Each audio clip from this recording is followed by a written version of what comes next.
I have heard you. Escoffier wants attack percent on her goblet, not damage percent. Escoffier's best artifact option is Golden Troupe, not Blizzard Strayer. I am stupid. Escoffier's artifact section is wrong. And yes, I agree. I am stupid. Incredibly so, actually. But I am not wrong. Escoffier is a support unit designed primarily for freeze teams, but she stands out for the massive off-field damage dealt through her elemental skill. Naturally, this brings two artifact sets into the spotlight: Blizzard Strayer, tailored for freeze teams, and Golden Troupe, which heavily boosts elemental skill damage. Of the two, Golden Troupe is often viewed as the more versatile option, as it enhances her main damage source and isn't reliant on enemies being frozen or having a specific elemental aura. Because of this consistency, many favor an attack percent goblet on Escoffier when using Golden Troupe, especially in teams that also include Fiorina or a Cinder City set user, as these sources can oversaturate her with damage percent bonuses. These reasons might be valid, but they don't mean jack shit. Let me explain. Golden Troupe is often praised for its consistency since it boosts Escoffier's elemental skill damage regardless of the situation. And while it's absolutely true, Blizzard Strayer shouldn't be overlooked, as it offers consistent power in its own way. At its peak, when enemies can be frozen, Blizzard Strayer grants a massive 80% crit value and a 15%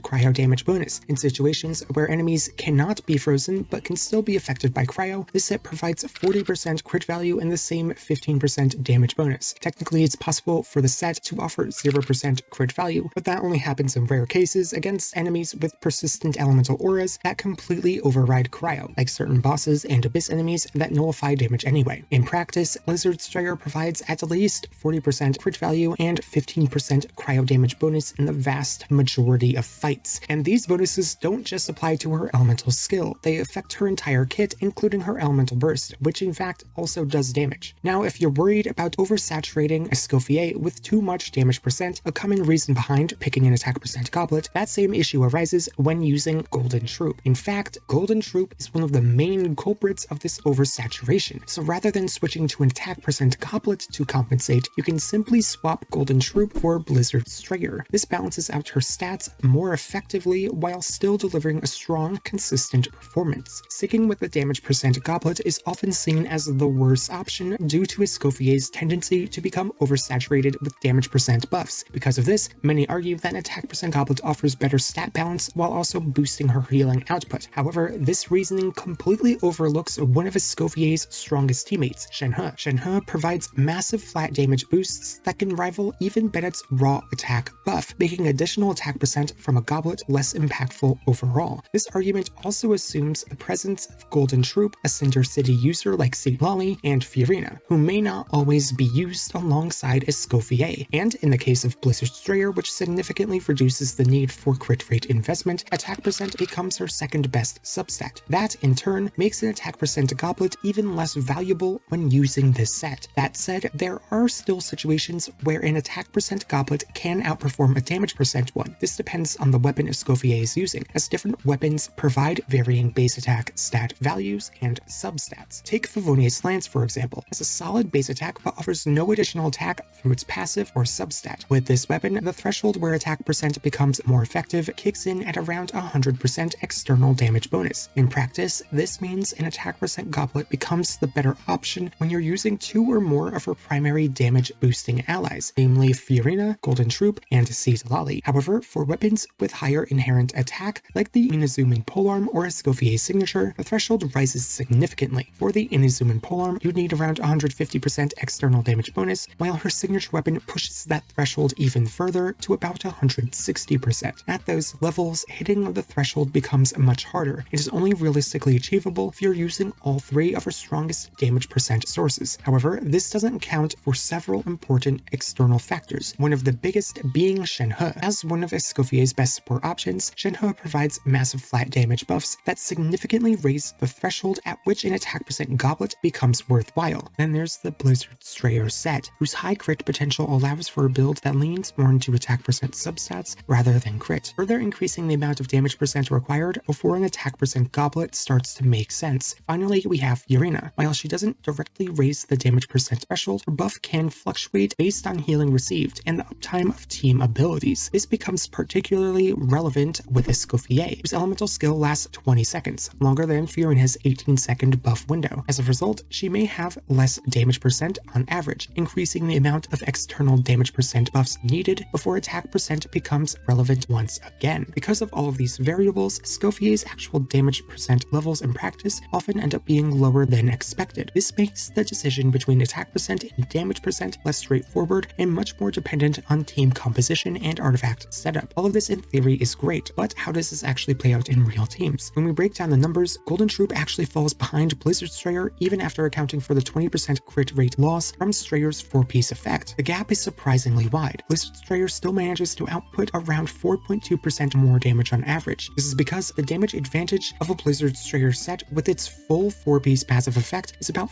40% greater than the advantage Golden Troupe has when Blizzard Strayer is only providing the 20% crit rate bonus. In the end, even with its minor inconsistencies, Blizzard Strayer consistently pulls ahead as Escoffier's stronger overall set. When comparing Goblet stats, attack percent only tends to outperform damage percent in very specific scenarios, mainly when Escoffier is using a low attack polearm like Favonius Lance and is paired with Golden Troupe, Irina, and Seath Lolly. Outside of that narrow setup, a damage percent Goblet consistently proves to be the better choice. In fact, for Escoffier's personal damage output, a damage percent Goblet performs nearly 10% better on average than an attack percent one, making it the more reliable and broadly effective option across most team compositions. However, one potential benefit of using an attack percent Goblet is that it boosts Escoffier's healing. While this might seem appealing as it could increase the team-wide damage bonus Fiorina provides, Escoffier's healing is already more than sufficient. Her elemental burst can fully heal an average team from 50% HP to full, and her Ascension passive is enough to counter Fiorina's HP drain on a single target. Essentially, Escoffier's base healing output is so high that switching to an attack percent Goblet won't significantly impact team's overall damage percent, but let's just say that it would. Let's give this train of thought some thought. In this situation, healing really matters, so let's use the teams on the two furthest ends of the spectrum, Ayaka's and, funnily enough, Ayato's. In this case, the impact on overall team damage is minimal, with the two Goblets being relatively interchangeable based on personal preference. However, Ayaka teams generally perform better with a damage percent Goblet, while Ayato teams tend to favor an attack percent Goblet. On average though, a damage percent Goblet remains the better choice. Damage loss from using an attack percent Goblet in Ayaka teams is greater than the loss from using a damage percent Goblet in Ayato teams. It's important to note that this analysis leans towards favoring an attack percent Goblet too, as it considers the full value of Escoffier's healing over time passive, rather than accounting for any overhealing. And even under these optimal conditions, a damage percent Goblet typically provides more overall team damage. So, in most situations, Escoffier's best in slot Goblet will be a damage percent one, and her ideal artifact set will be Blizzard Strayer. Escoffier's optimal teams generally include a Hydro main DPS paired with powerful damage percent buffing supports, or a Cryo main DPS supported by Shenhe, who boosts base damage. In Cryo teams, a damage percent Goblet and Blizzard Strayer are always preferable to an attack percent Goblet and Golden Troupe, thanks to Shenhe buffs. However, in teams with a Hydro main DPS, an attack percent Goblet paired with Golden Troupe can be a viable option if Escoffier's polearm has medium to low attack values. Otherwise, Blizzard Strayer and a damage percent Goblet remain the superior choice. This shifts slightly for more free-to-play teams, as Escoffier will lack the strong damage percent buffs provided by units like Seath Lolly and Fiorina. In these cases, Golden Troupe performs slightly worse than Blizzard Strayer at 40% crit rate, making Golden Troupe the better option overall. Nonetheless, the damage percent Goblet remains superior to an attack percent one. She would be missing out on the substantial damage percent her better supports would offer. This huge spiel was not mentioned in my guide video because I desire to make my guides the easiest to understand as possible. This case of Blizzard Strayer versus Golden Troupe and attack Goblet versus damage percent Goblet requires the consideration of so many different ifs that it can quickly become way too complicated very fast. The inclusion of Golden Troupe as a secondary consistent artifact option was much easier to implement, and it is also competitive with Blizzard Strayer. However, the attack percent Goblet causes so much confusion as it is better when there's an oversaturation of damage percent, but that amount changes depending on the weapon you're using, and also Shenhe cancels it out, and there's also Fiorina uptime issues. There's just too much going on, all to say it's an option that will usually be worse anyway, especially if using Blizzard Strayer. However, in retrospect, I believe I should have mentioned it, as again, it is a viable option in niche circumstances. I will keep this in mind for the future, and especially for Skirk, who will most likely have the same sort of issues, but Escoffier's artifact segment is still the same. The easiest way to get the most out of Escoffier remains Blizzard Strayer with an attack timepiece, a damage percent Goblet, and a crit damage circlet. In general, this is her best build, but there are still reasons to use an attack percent Goblet, and Golden Troupe if you choose to use them. But I am done talking. Now I want to hear your thoughts. What do you plan to use on Escoffier? Do you plan to use Blizzard Strayer, Golden Troupe, or do you instead